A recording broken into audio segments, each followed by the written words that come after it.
Everyone, उम्मीद करती हूँ कि आप सब बहुत अच्छे से होंगे। आज का एपिसोड काफी इंटरेस्टिंग होने वाला है क्योंकि आज मैं एक नए डंगुआ को स्टार्ट करने वाली हूँ। जहाँ तक मुझे पता है इस डंगुआ में भरा है बहुत सारा action, cultivation, romance, entertainment and एक गजब तरह का एनिमेशन। तो मैं एनिमी टाइम 3/16 करूंगी इस नए डंगू यानी वे ऑफ चॉइसेस को बेहतरीन तरीके से हिंदी में एक्सप्लेन। और वे ऑफ चॉइसेस काफी मजेदार होने वाला है। मुझे यकीन है कि ये डंगुआ आपको बेहद पसंद आएगी। तो देर न करते हुए आज का पहला एपिसोड स्टार्टिंग करते हैं। तो एपिसोड की शुरुआत होती है हेवी स्नोफॉल से। स्नोफॉल की वजह से सारे माउंटेन पर बर्फ जम गई थी। तब हम एक लड़के को देखते हैं जो कि एक सफर पे निकल पड़ता है। सफर काफी लंबा होने की वजह से उसे कभी कभी बारिश और ठंडियों का सामना करना पड़ता है। सफर के बीच में वो बहुत सारे बर्ड्स एंड एनिमल्स की मदद भी करता है। आखिर हमें पता चलता है कि वो लड़का सेंडू माउंटेन पर जा रहा था। जब वो मैप को देखकर समझ नहीं पाता है कि आगे किस तरफ जाना है, तब एक चिड़िया आकर उसकी मदद करता है। इससे पता चलता है कि अगर हम किसी का मदद करते हैं तो बदले में वो भी हमारी मदद करती है। चलते चलते वो सेंडू माउंटेन पर पहुंच जाता है। नेक्स्ट सीन सेंडू माउंटेन पर आ जाता है। कुछ डिसाइपल्स नोटिस बोर्ड पे देखते हैं अगर कोई जोंग्यू टावर की डोर को ओपन कर देगा वो रिटन एग्जाम के लिए क्वालिफाई हो जाएगा। तब एक बंदा टावर की डोर को खोलने के लिए चला जाता है। वो अपनी कल्टीवेशन पावर को यूज करके गेट को ओपन करने की कोशिश करता है, लेकिन वो ओपन नहीं कर पाता है और बदले में गेट की पावर की वजह से वो गिर पड़ता है। इसलिए सारे डिसाइपल्स उसका मजाक उड़ाने लगते हैं। तभी वहाँ पर वो लड़का आ जाता है। उसके बाद वो बंदा वहाँ से चला जाता है। वो लड़का आगे बढ़ता है गेट को खोलने के लिए, लेकिन एक डिसाइपल उसे रोक कर कहता है कि तुम गेट को नहीं खोल पाओगे क्योंकि तुम्हारे पास कोई कल्टीवेशन नहीं है। वो लड़का कहता है कि मेरा नाम चेन चांगसेंग है और मैंने अभी तक मेरी कल्टीवेशन को स्टार्ट नहीं किया है, इसीलिए मैं सेंडू एकेडमी ज्वाइन करना चाहता हूँ। और वो गेट की तरफ बढ़ने लगता है। सब उसका मजाक उड़ाते हैं, लेकिन चांगसेंग किसी की बात को नहीं सुनकर गेट को ओपन करने की कोशिश करता है। बचपन से पढ़ा हुआ सारे एंशिएंट किताब को याद करने लगता है और किताब से सॉल्यूशन को ढूंढने लगता है। थोड़ी ही देर में वो गेट को खोल देता है। ये देखकर वहाँ के खड़े सारे डिसाइपल्स हैरान हो जाते हैं और ये सब एक लड़का छत के ऊपर से देख रहा था। जैसे ही चांगसेंग गेट के अंदर जाता है, अंदर से एक आदमी उस पर अटैक कर देता है और कहता है कि तुम्हारी हिम्मत कैसे हुई बिना कल्टीवेशन गेट को ओपन करने की। चांगसेंग को बचाने के लिए वही टेरेस पर बैठा हुआ लड़का आ जाता है। उसका नाम टैंग 36 होता है। इंस्ट्रक्टर काओ उसे कहते हैं कि तुम यहाँ पर क्या कर रहे हो। टैंग 36 कहता है आप क्या कर रहे हो, अगर कोई कल्टीवेशन के बिना गेट को ओपन करता है तो क्या हो गया। तभी वहाँ पर टिएंडो एकेडमी की डायरेक्टर आकर पहुँच जाते हैं और वो इंस्ट्रक्टर काव से कहते हैं क्या तुम्हारे दिमाग खराब हो गया है। इंस्ट्रक्टर काव कहता है कि ये लड़का टावर की गेट को किसी भी तरह से क्रैक करके खोल दिया है, इसीलिए उसे पनिशमेंट मिलना चाहिए। चांगसेंग कहता है कि नोटिस बोर्ड में लिखा गया है किसी तरह से गेट को ओपन करना है और उसके बाद ही एग्जाम में एंट्री मिल सकेगा, इसीलिए मैंने कोई चीटिंग नहीं की है। इंस्ट्रक्टर काव कहते हैं कि तुम हमें बेवकूफ नहीं बना सकते हो। एग्जाम में एंट्री करने के लिए किसी भी तरह से कल्टीवेशन होना चाहिए। हमने वो बोर्ड इसीलिए लगा रखा था कि मोटल रियलमी की कोई भी यहाँ पर आ ना सके। चांगसेंग कहता है कि अगर ऐसी बात है तो फिर नोटिस बोर्ड को फेंक देना चाहिए क्योंकि बेकार में ही इसकी वजह से बहुत सारे लोगों की उम्मीदें टूट जाती होगी। वो एंशिएंट किताब में पढ़ा हुआ टिएंडो एकेडमी की रूल्स को बता देता है। वो कहता है कि रूल्स के हिसाब से मुझे एंट्री लेने के लिए क्लेंसिंग मारो की जरूरत नहीं है। दिन इंस्ट्रक्टर काओ उस रूल को मना कर देते हैं, लेकिन डायरेक्टर कहते हैं कि ये लड़का सच कह रहा है और वो चांगसेंग को एंट्री करा देती है। इस बात पर चांगसेंग उनका शुक्रिया अदा करती है और वो उस लड़के को भी साथ ले जाने के लिए कहता है जो कि पहले गेट को खोलने को कोशिश कर रहा था। ना जाने क्यों एक लेडी डिसाइपल उस पे नजर रख रही थी। चांगसेंग की अब ये इच्छा होती है कि वो रिटन एग्जाम में नंबर 1 पे आए। एग्जाम का रूल ये होता है कि जो इंसान कम समय में ज्यादा से ज्यादा सवालों का आंसर लिख देगा वही होगा नंबर 1 और सवालों के आंसर लिखने के लिए उन लोगों को 15 मिनट्स दिया जाएगा। जो इसे कंप्लीट नहीं कर पाएगा उससे बाहर निकाल दिया जाएगा।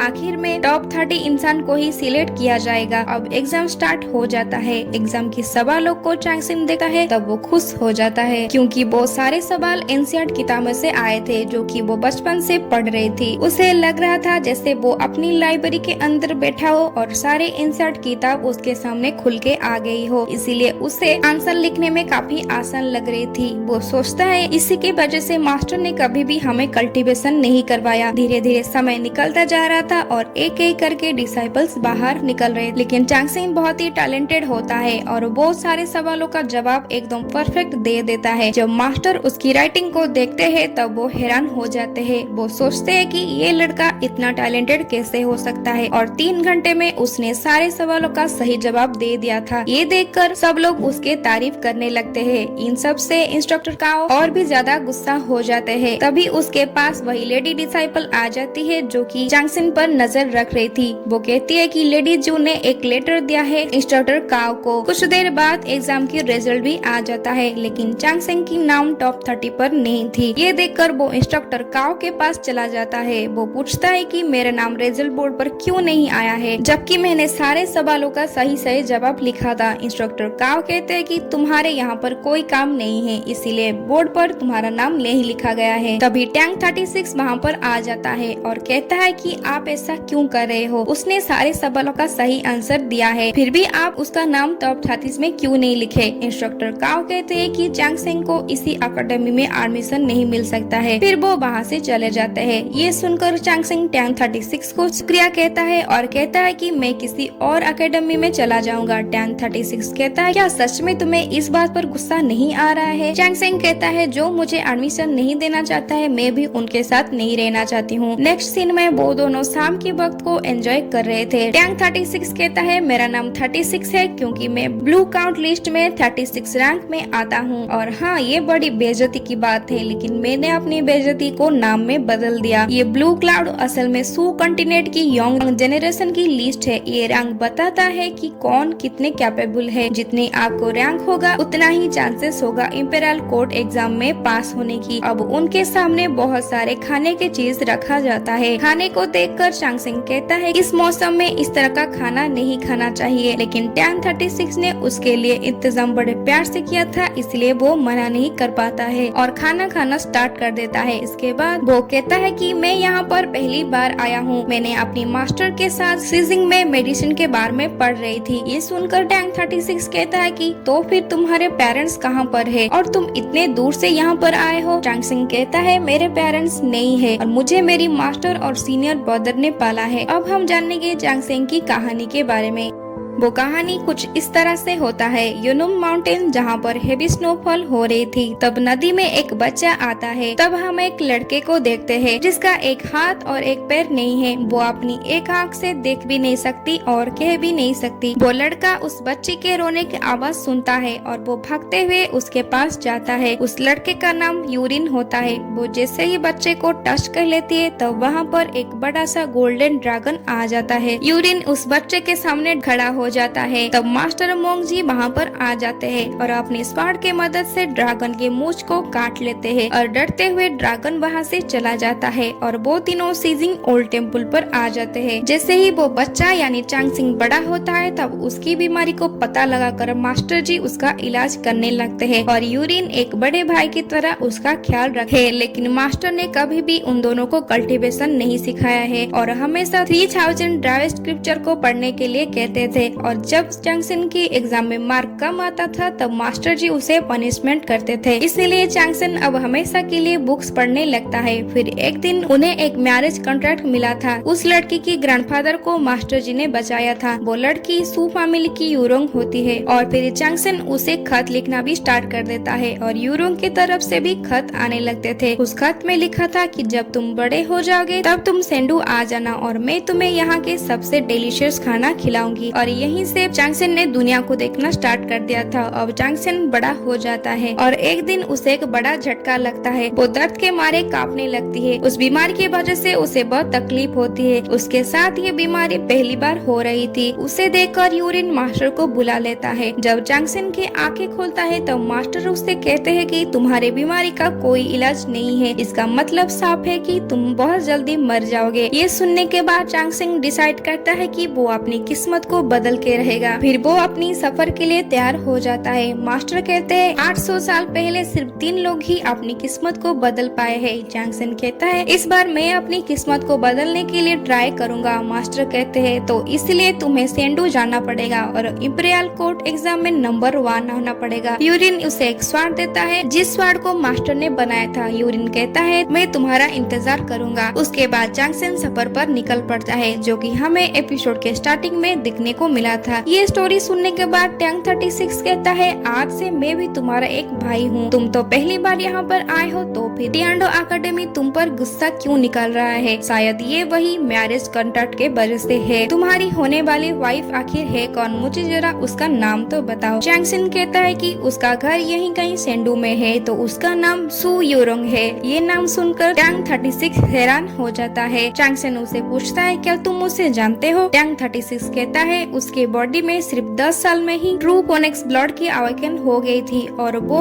इस कॉन्टिनेंट की सबसे बड़ा जीनियस मानी जाती है और ब्लू क्लाउड लिस्ट में वो नंबर 1 पे ही आती है। क्या सच में वो तुम्हारा फ्यूंसी है? जैंगसन कहता है मेरी सोच थी कि वो एक नटखट शरारती बच्ची है लेकिन वो अब पावरफुल लेडी बन गई है। टैंक 36 कहता है तो फिर इसीलिए एकेडमी ने तुम्हें रिजेक्ट कर दिया था। डिविन जनरल को पता चल गया होगा कि तुम सिंडू पे आ चुके हो। उसके बाद जैंगसन वहाँ से जाने लगता है। वो वही सब कुछ याद करता है जो कुछ देर पहले टैंक 36 ने उसे कहा था। टैंक 36 ने उसे कहा था कि डिविन जनरल एक पावरफुल आदमी। अगर सबको पता चल गया कि यूरों की जो मैरिज कॉन्ट्रैक्ट है वो एक ऐसे लड़के के साथ है जो कि कल्टीवेशन नहीं जानता है तो उनकी रेपुटेशन बर्बाद हो जाएगा। वो तुम्हें नुकसान पहुंचाने की बहुत कोशिश करेंगे। और तुम्हें बता दूं जो डिविन जनरल है वो तुम्हारे होने वाले फादर इन लॉ है। उनका नाम सू सीजी होता है। वो तुम्हें मारने के लिए ढूंढ रहे होंगे और वो बड़े ही रूथलेस पर्सन है। वो कभी भी तुम दोनों की शादी नहीं होने देंगे। जैंगसन फिर से सोचता है कि मैंने तो कभी भी मैरिज कॉन्ट्रैक्ट के बारे में गलत नहीं सोचा था और मैं कभी भी नहीं चाहूंगा कि मेरी वजह से यूरों को किसी भी मुसीबत का सहना पड़े। इसलिए शायद मुझे उसे मैरिज कॉन्ट्रैक्ट को लौटा देना चाहिए। और तभी वही ग्रीन लेडी डिसाइपल जो जैंगसन पर नजर रख रही थी वो डिविन जनरल को लेकर पहुंच जाता है। डिविन जनरल यानी सूजी उससे कहते हैं कि मैरिज कॉन्ट्रैक्ट मुझे दे दो। अगर तुमने मुझे मैरिज कॉन्ट्रैक्ट को नहीं दिया तो तुम काल के सूरज को नहीं देख पाओगे। लेकिन जैंगसन कहता है कि मैंने फैसला कर लिया है कि मैं मैरिज कॉन्ट्रैक्ट को वापस कर दूंगा लेकिन खुद से वापस करूंगा और सू यूरन को मिलकर थैंक्स कहूंगा। इस सब से सूजी गुस्सा हो जाता है और कहता है कि तुम चाहते हो कि तुम अपने हाथों से मैरिज कॉन्ट्रैक्ट को लौटाओ ताकि सबको बता सको कि तुमने ये शादी तोड़ दी है। इसके वजह से चारों तरफ तुम्हारे चर्चे हो जाएंगे और हमारी रेपुटेशन खराब हो जाएगी। और इतने में ही वो उस पे अटैक करने लगते हैं। लेकिन जैंगसन खुद को डिफेंस करने के लिए स्क्रिप्चर की टेक्निक यूज करके छोटे छोटे नीडल को फेंकने लगता है। उसके अटैक से घोड़ा घायल हो जाता है और वो वहाँ से भागते हुए चला जाता है। सूजी कहता है कि तुम्हें क्या लगता है तुम इस तरह का घटिया अटैक करके मुझे डिफीट कर पाओगे? और जैसे कि तुम्हारे पास कोई कल्टीवेशन नहीं है क्या तुम मेरे साथ फाइट करना चाहोगे? देन वो उस पे रेन एरे ब्रेकिंग पावर से अटैक कर लेते हैं। इस अटैक के बारे में जैंगसन बेहद अच्छी तरह से जानती थी और इस अटैक से कैसे बचना है ये भी उसे मालूम था। सूजी कहता है मैं तुम्हें एक आखिरी मौका देना चाहती हूँ। लेकिन जैंगसन उसे कहता है नहीं, मैं अपने हाथों से ही यूरों को मैरिज कॉन्ट्रैक्ट वापस करूंगा। सूजी अपना अटैक कर लेती है। इस अटैक से जैंगसन के चारों ओर स्लाइसिंग अटैक हिट होने जाते हैं। अब जैंगसन सोचता है मेरे पास इसका कोई ना कोई हल होना चाहिए। इसलिए वो अपनी 3000 स्क्रिप्चर को धुंधलने लगता है। जैसे ही वो उस पावर को यूज करता है तब उसके चारों तरफ सारे बिजली खड़कने लगते हैं और उसी बिजली के जरिए वो स्लाइसिंग अटैक को रोक लेता है। ये देख सूजी हैरान हो जाता है और वो समझ गया था कि इस लड़के के अंदर ड्रैगन पावर मौजूद है। जैंगसन अपनी स्वाड को लेकर उस पे अटैक भी कर देता है लेकिन सूजी अपनी एक पहुंच से उसे दूर फेंक देते हैं। जैंगसन की खतरनाक पावर को देखकर सूजी कहता है कि तुम्हें जिंदा रहने का कोई हक नहीं है और वो अपनी पावर आर्मी बेकर का यूज करके उसे मारने की कोशिश करता है। इस पावर की ऑरा पूरी सेंडू में नजर आता है। टैंक 36 कहता है ये तो सूजी का पावर है, इसका मतलब जैंगसन भी वहीं पर होगा। सूजी कहता है मेरे डॉटर के पास ट्रू फोनिक्स ब्लड है और वो दुनिया की एक पावरफुल इंसानों में मानी जाती है। जैंगसन कहती है तो क्या इसीलिए मुझे मर जाना चाहिए? इस दुनिया में हर एक इंसान के पास कोई ना कोई खासियत होती है। और इतने में ही वो ड्रैगन स्वार्ड को तैयार कर लेती है उसे फाइट करने के लिए। फिर वो कहता है मैं सिर्फ मैरिज कॉन्ट्रैक्ट को ही वापस करना चाहता चाहता था, लेकिन अब मैं तुम्हारे इस अटैक को डिफीट करना चाहता हूँ और इसके वजह से लोगों में मेरी चर्चा भी बढ़ेगी। अब दोनों पूरी तैयारी के साथ फाइट करने के लिए खड़े हो जाते हैं। तब एक ब्लू लोटस फ्लावर आता है और वहाँ पर चारों तरफ लोटस की पंखुड़ियाँ फैल जाती है और इस वजह से सू सीजी का पावर डीएक्टिवेट हो जाता है और वहाँ पर एक लड़की की एंट्री होती है जिसका नाम मू यू होता है। वो कहता है अच्छा हुआ कि मैं वक्त पर आ गई, वरना तुम तो यहाँ पर कुछ गलत कर लेते। सू सीजी कहता है सुनो, ये मेरा पर्सनल मैटर है, अच्छा होगा तुम यहाँ से दूर रहो। वो अपनी पूरी सिपाही फौज के साथ आगे बढ़ने लगता है। मू यू कहती है मैं तो बस यहाँ पर ग्रांड एल्डर की आदेश को डिलीवर करने के लिए आया हूँ, जो कि तुम्हारे लिए खास भेजा गया है। जैसे ही सू सूजी उसे खोल के पढ़ देती है, वो वैसे ही नीचे झुक जाता है और वहाँ के खड़े सारे सिपाही अपने सर झुका लेते हैं। उस लेटर में लिखा था सेंडू के ग्रांड एल्डर के द्वारा ये फैसला किया गया है सिनिंग से आए हुए चैंगसेन सेंडू के अंदर ही रहेंगे और स्टेट रिलीजियस एकेडमी को ज्वाइन करेंगे। ये सुनकर सू सीजी कहता है ऐसा कैसे हो सकता है, क्योंकि ये लड़का तो माउंटेन से आया है और इसके पास कोई कल्टीवेशन नहीं है। मू यू कहती है तो